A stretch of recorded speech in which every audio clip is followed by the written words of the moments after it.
फिल्मी नायक तर तुम्ही बघितलंच असेल, पण त्यापेक्षा डबल स्पीडने निर्णय घेणारा रिअल नायक तुम्ही बघितलाय का? जेव्हापासून नेपाळचे पंतप्रधान चेंज झालेले आहे तेव्हापासून तिथे नायक चित्रपटातील सीन दिसत आहे.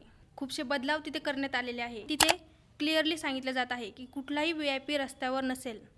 पोलिसांना फुल पॉवर देण्यात आलेली आहे. तुम्ही कुठल्याही गाडीची तपासणी करू शकताय, मग ती गाडी मिनिस्टरची जरी असेल. शाळेच्या महागड्या फीस तिथे कमी करण्यात आलेल्या आहे आणि 5वी पर्यंत कुठल्याही प्रकारची एक्झाम होणार नाहीये. ज्यांनी करप्शन केलंय त्यांना त्यांच्या जागेवरून सस्पेंड करण्यात येत आहे.